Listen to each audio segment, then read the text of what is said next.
আসসালামু আলাইকুম রহমতুল্লাহ বারাকাতুহু। প্রিয় দর্শক, আমি আপনাদের জন্য এইখানে আজকে আমার কাজের টিভি রেসিপি আমি দেখাতেছি। তো সেটা হচ্ছে আমার আজকে মাছ কাটার ভিডিওটি। তো দর্শক দেখেন, আমি আজকে ছাত্রদের রুই মাছ খাওয়াবো। আজকে ছাত্রদেরকে রুই মাছ খাওয়ানো হবে। বড় বড় পিসগুলো হইতেছি।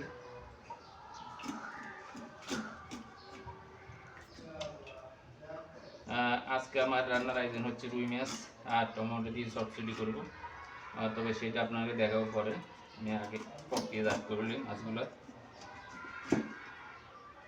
তো এটা ছিল আজকে আমার দুপুর রান্নার আয়োজনের ভিডিও চিত্র।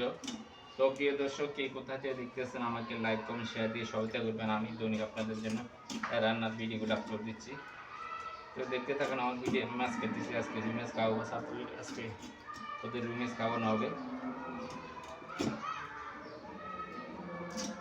তো প্রিয় দর্শক, আমার কাজের মধ্যে থেকে আমি আপনাদের একটা দাওয়াত দিচ্ছি। তো আমার দাওয়াতের মূল কাহিনীটা কেউ মাইন্ডে নেবেন না।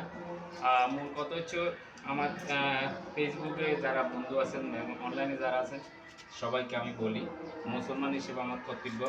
তো বন্ধু যারা নামাজ পড়েন তো ভালো কথা, আর যারা পড়েন না তাদেরকে নামাজ পড়ার জন্য উৎসাহিত করবেন।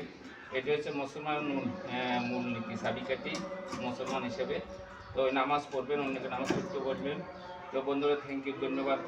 এখানে আমি আমার রুই মাছ কাটার ভিডিওটি এখানে শেষ করলাম। পরবর্তী রান্নার আইটেমটা আপনাদের দেখাবো আমি। ততক্ষণ যদি অপেক্ষা থাকুন। তো কে কোথা থেকে দেখতেছেন আমার ভিডিওটি আমাকে লাইক কমেন্ট শেয়ার দিয়ে সহায়তা করবেন। আমি দৈনিক আপনাদের জন্য ভিডিওগুলো বানাচ্ছি। Thank you. আসসালামু আলাইকুম রহমতুল্লাহ বারাকাতুহু।